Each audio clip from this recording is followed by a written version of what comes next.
എന്തുകൊണ്ട് മണി management important ആണ്? Even കുട്ടികളാണെങ്കിലും ശരി, വലിയ ആൾക്കാരാണെങ്കിലും ശരി, മണി മാനേജ്മെന്റ് വെരി ഇമ്പോർട്ടൻറ്റ്.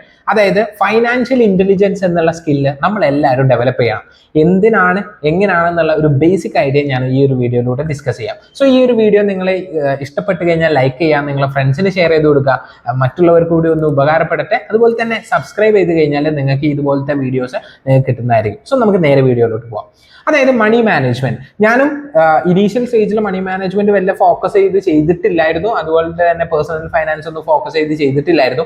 അതുകൊണ്ട് തന്നെ എനിക്ക് അന്നുണ്ടായതും ഇപ്പൊ ഞാൻ മാനേജ് ചെയ്യുന്നതും തമ്മിലുള്ള ഡിഫറൻസ് എനിക്ക് വെരി ഹ്യൂജ് ആണ്. ആ ഡിഫറൻസ് എനിക്ക് മനസ്സിലാവുന്നത്. സോ ഞാൻ എല്ലാ വീഡിയോയിലും പറയുന്ന പോലെ തന്നെ ഞാൻ ആ വീഡിയോയിൽ പറയുന്ന കണ്ടന്റ് മാക്സിമം ഞാൻ പ്രാക്ടിക്കലി ഇംപ്ലിമെന്റ് ചെയ്തതോ അല്ലെങ്കിൽ എക്സ്പേർട്ടോ ആയിട്ട് സംസാരിച്ച് എനിക്ക് തോന്നിയതോ ആയിട്ടുള്ള പോയിന്റ് ആയിരിക്കും ഞാൻ വീഡിയോയിലൂടെ ഷെയർ ചെയ്യുന്നത്. സോ നമുക്ക് നേരെ മണി മാനേജ്മെന്റിനെ കുറിച്ച് സംസാരിക്കാം. അതായത് മണി മാനേജ്മെന്റ് എന്ന് വെച്ച് കഴിഞ്ഞാൽ ഇതിന് പല സ്റ്റെപ്സ് ആയിട്ട് നമുക്ക് ഡിവൈഡ് ചെയ്യാൻ വേണ്ടി പറ്റും. അതായത് ഒരു മാനേജ്മെന്റും ഇല്ലാത്ത ഒരാൾക്ക് ഇനീഷ്യലി വേണ്ടത് അയാളുടെ ട്രാക്കിംഗ് ആയിരിക്കും. ഒരു പേഴ്സണൽ ഫൈനാൻസ് എങ്ങനെ മാനേജ് ചെയ്യാന്നുള്ളതിന്റെ ഒരു ഡീറ്റെയിൽഡ് വീഡിയോ ഞാൻ ഓൾറെഡി അപ്ലോഡ് ചെയ്തിട്ടുണ്ട്. ഞാൻ ഐ ബട്ടണിൽ കൊടുക്കാം, അതുപോലെ തന്നെ ഡിസ്ക്രിപ്ഷനിൽ ഡീറ്റെയിൽ ആയിട്ട് കൊടുക്കാം. നിങ്ങൾക്ക് ആ വീഡിയോ കണ്ടിട്ട് ഒരു പേഴ്സണൽ ഫൈനാൻസിനെ കുറച്ചുകൂടി ഫോക്കസ് ചെയ്തിട്ട് നിങ്ങൾക്ക് ഒരു ഐഡിയ ക്രിയേറ്റ് ചെയ്യാൻ വേണ്ടി പറ്റും. സോ മോർ ദാൻ നമ്മൾ മണി മാനേജ്മെന്റ് സ്കില്ല് നമുക്ക് എന്തിലൊക്കെ വരും, അല്ലെങ്കിൽ മണി മാനേജ്മെന്റ് ഡിസിപ്ലിൻ ആയി കഴിഞ്ഞാൽ എന്തൊക്കെ രീതിയിൽ ഗ്രോത്ത് വരും എന്ന് വെച്ച് കഴിഞ്ഞാൽ ബിസിനസ്സിൽ ഒരുപാട് ഹെൽപ്പ് ചെയ്യും, അതുപോലെ തന്നെ പേഴ്സണലിൽ ഒരുപാട് ഹെൽപ്പ് ചെയ്യും. അതായത് ഈവൻ നിങ്ങൾക്ക് തന്നെ നിങ്ങളെ കൃത്യമായി നിങ്ങളെ ഫൈനാൻഷ്യൽ സൈഡ് മനസ്സിലാവും എന്നുള്ളതാണ് ഒരു ബെസ്റ്റ് തിങ്. അതായത് നിങ്ങളൊരു സാധനം വാങ്ങുമ്പോൾ നിങ്ങൾക്കൊരു ക്ലാരിറ്റി കിട്ടും, ഇതെനിക്ക് അഫോർഡബിൾ ആണോ, അല്ലെങ്കിൽ ഇതെനിക്കിപ്പോൾ വാങ്ങാൻ വേണ്ടി പറ്റുമോ എന്നുള്ള ഒരു ക്ലാരിറ്റി നിങ്ങൾക്ക് കിട്ടുമെന്നുള്ള. സോ ഒരുപാട് പേരുടെ പ്രശ്നം എന്താ പറയുക, നിങ്ങൾ തന്നെ നിങ്ങളെ ഫ്രണ്ട്സിലും നിങ്ങൾ ഒരുപാട് പേരോട് സംസാരിക്കുന്ന സമയത്ത് മനസ്സിലാവും ഒരുപാട് EMI-കളാണ്. അതായത് കടം, EMI, ഡെപ്റ്റുകളാണ്. കാരണം എന്താ റീസൺ, അവർക്ക് അറിയില്ല ഈ വാങ്ങാൻ പോകുന്ന ഗാഡ്ജറ്റ്സ് EMI-യിൽ എടുക്കുന്ന സമയത്ത് അത് ഇയാൾക്ക് താങ്ങുന്നതാണോ അല്ലേ എന്നുള്ളത്.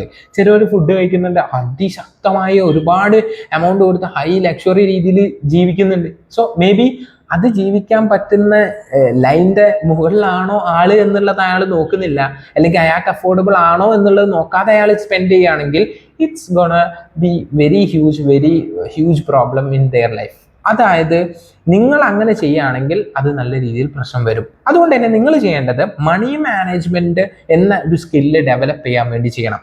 അത് കുട്ടികളാണെങ്കിലും ശരി, ഇപ്പൊ പാരന്റ്സ് കാണുന്നവരുണ്ടെങ്കിൽ നമ്മളെ കുട്ടികൾക്ക് വരെ അത് മാനേജ് ചെയ്യാനുള്ള ഒരു ഇനീഷ്യൽ സ്റ്റേജ് നമ്മൾ കൊടുക്കണം, ഇനീഷ്യൽ ഐഡിയ നമ്മൾ കൊടുക്കണം. കാരണം എന്തുകൊണ്ടാണെന്ന് വെച്ചാൽ ഇപ്പൊ കുട്ടികൾക്ക് നമ്മൾ ഇപ്പം പെരുന്നാളിനൊക്കെ പൈസ കിട്ടുന്നുണ്ട്, വിഷുവിന് കൈനീട്ടം കിട്ടുന്നുണ്ട്. സോ ഈ ഒരു എമൗണ്ട് അവരെ കാര്യത്തിന് വേണ്ടി എങ്ങനെ യൂട്ടിലൈസ് ചെയ്യുന്നു എന്നുള്ളതെങ്കിലും നമ്മൾ പഠിപ്പിച്ചു കൊടുത്തു കഴിഞ്ഞാൽ അവർക്ക് അവിടെ നിന്ന് നോളജ് കിട്ടും. കാരണം ഒരുപാട് കുട്ടികൾ, ഞാൻ ക്ലാസ് എടുക്കുന്നതാണ്, സ്റ്റുഡൻസിന് ക്ലാസ് എടുക്കുന്നതാണ്, ഒരുപാട് കുട്ടികൾ ഈ മണി പ്രോപ്പറായിട്ട് എങ്ങനെ യൂസ് ചെയ്യണം അറിയാതെ ഇത് ബാഡ് തിങ്സിന് യൂസ് ചെയ്തിട്ട് അവരെ മൊത്തം ലൈഫിനെ തന്നെ ബാധിക്കുന്ന കേസുകൾ ഉണ്ടായിട്ടുണ്ട്. അതുകൊണ്ട് നമ്മൾ അത് യൂസ് ചെയ്യുന്നത് പ്രോപ്പർ ആക്കണം. അത് ഈവൻ കുട്ടികളാണെങ്കിലും ശരി, വലിയ ആൾക്കാരാണെങ്കിലും ശരി. വലിയ ആൾക്കാരിൽ ഇപ്പം കാണുവരുന്ന മെയിൻ പ്രശ്നം എന്താ, എല്ലാം EMI-യിൽ അവൈലബിൾ ആണ്. അപ്പൊ എല്ലാം EMI-യിൽ അവൈലബിൾ ആകുമ്പോൾ അത് എടുക്കും, ഇതെടുക്കും, അത് എടുക്കും. EMI ചെറിയൊരു എമൗണ്ട് അല്ലേ, പക്ഷെ ഇത് എല്ലാം കൂടി വരുമ്പോൾ ഹ്യൂജ് എമൗണ്ട് ആവും. ഇൻ കേസ് വല്ല എമർജൻസി, വല്ല ഹെൽത്ത് ഇഷ്യൂസോ കാര്യങ്ങൾ വരുമ്പോൾ ഇത് മീറ്റ് ചെയ്യാൻ പറ്റാത്തൊരവസ്ഥ വരും. സോ മണി മാനേജ്മെന്റ് എന്ന് പറയുന്നത് ഒരു ബേസിക്സ് എന്ന് വെച്ച് കഴിഞ്ഞാൽ നിങ്ങളെ ഫൈനാൻഷ്യൽ ട്രാക്കിംഗ് ആണ്. ആ ട്രാക്കിംഗ് നിങ്ങൾക്ക് ബഡ്ജറ്റ് ട്രാക്കിംഗ് പ്രോപ്പർ ആയിട്ട് ചെയ്യാൻ പറ്റി കഴിഞ്ഞാൽ നിങ്ങൾക്ക് ഒരു at end of the day നിങ്ങൾക്ക് എത്ര സാലറി കിട്ടിയിട്ടോ കാര്യമില്ല, മണി മാനേജ്മെന്റ് നിങ്ങൾ ചെയ്യുന്നില്ല എന്നുണ്ടെങ്കിൽ നിങ്ങൾക്ക് പ്രോപ്പർലി റൺ ചെയ്യാൻ വേണ്ടി പറ്റൂല എന്നുള്ളതാണ് റീസൺ. കാരണം ഞാൻ ഒരു എക്സാമ്പിൾ വെച്ച് തരുന്നുണ്ട്. 1-2 റിസർച്ച് പേപ്പേഴ്സിൽ ഞാനിങ്ങനെ കേട്ടൊരു സംഭവം കൂടി, 1-2 പേര് പറയുന്നതും കൂടി കേട്ടതാ.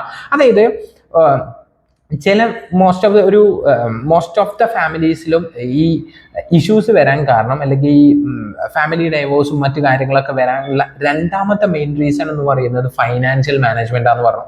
അപ്പം അതുകൊണ്ട് വരെ ആ രീതിയിൽ ഒരു കുടുംബം തന്നെ സ്പ്ലിറ്റ് ആവുന്നുണ്ട് എന്നുണ്ടെങ്കിൽ എത്രത്തോളം ഫൈനാൻസിന് ഇമ്പോർട്ടൻ്റ് ഉണ്ട്. പക്ഷെ ഇതാരും മനസ്സിലാക്കുന്നില്ല. പുതിയ ആൾക്കാരായിക്കോട്ടെ, കുട്ടികളായിക്കോട്ടെ, ഇവർക്കൊന്നും ഇതിൻ്റെ ഒരു ക്ലാരിറ്റി കിട്ടുന്നില്ല. ഓഫ് കോഴ്സ് നമ്മളെ സ്കൂൾസിൽ അതിന് കൊടുക്കുന്ന ക്ലാരിറ്റി കുറച്ച് കുറവാണ്. അതായത് പേഴ്സണൽ ഫൈനാൻസ് മാനേജ്മെന്റ് കൊടുക്കുന്നത് വളരെ കുറവാണ്. അപ്പൊ അത് നമ്മൾ തന്നെ വീട്ടിൽ നിന്ന് മാനേജ് ചെയ്യുന്ന സിസ്റ്റം പഠിപ്പിച്ചു കൊടുത്താൽ, ആദ്യം നമുക്ക് മാനേജ് ചെയ്യുന്ന സിസ്റ്റം വേണം. എല്ലാന്നുണ്ടെങ്കിൽ നമ്മൾ എങ്ങനെ നമ്മളെ കുട്ടികൾക്ക് മാനേജ് ചെയ്ത് കൊടുക്കും? സോ നമുക്ക് ആ ഒരു സിസ്റ്റം ഡെവലപ്പ് ചെയ്ത് കഴിഞ്ഞാൽ നമുക്ക് ഒബ്വിയസ്ലി നമ്മളെ കുട്ടികൾക്ക് നമ്മളൊരു ഐഡിയൽ പേരന്റ് ആയിട്ട് നമുക്ക് കാണിച്ചു കൊടുക്കുമ്പോൾ അവർക്ക് മാനേജ് ചെയ്യാൻ വേണ്ടി പറ്റും. സോ ഒരു ഈവൻ ഞാൻ പറയാം, ഒരു 1 lakhന്റെ കാർ അഫോർഡ് ചെയ്യുന്ന ഒരാൾ പോയി ഒരു 5 lakhന്റെ കാർ എടുത്തു കഴിഞ്ഞാൽ എങ്ങനെ അയാൾക്ക് പ്രോപ്പർലി മാനേജ് ചെയ്യാൻ വേണ്ടി പറ്റും? കഴിയൂല. അത് അത്ര മാത്രമേ ഉള്ളൂ. സോ അതുകൊണ്ട് ഇനീഷ്യലി നിങ്ങളെ ബജറ്റും നിങ്ങളെ ഈ ക്യാഷ് ഫ്ലോയും ഈ ഔട്ടും കാര്യങ്ങളും എക്സ്പെൻസും ഇതൊക്കെ ട്രാക്ക് ചെയ്താൽ മാത്രമേ ഇത് ചെയ്യാൻ പറ്റുള്ളൂ. അതിന് വേണ്ടിയിട്ട് ഞാൻ പേഴ്സണൽ ഫൈനാൻസിന്റെ ഒരു ഡെഡിക്കേറ്റഡ് വീഡിയോ ഓൾറെഡി ചെയ്തിട്ടുണ്ട്. നിങ്ങൾ ചെക്ക് ഇറ്റ് ഔട്ട് ചെയ്യുക. അത് കണ്ടു കഴിഞ്ഞാൽ കുറച്ചുകൂടി ക്ലാരിറ്റി കിട്ടും. എന്തെങ്കിലും ഡൗട്ട്സ് കാര്യങ്ങൾ ഉണ്ടെങ്കിൽ നിങ്ങൾ കമന്റ് സെക്ഷനിൽ അറിയിക്കാം. So thank you.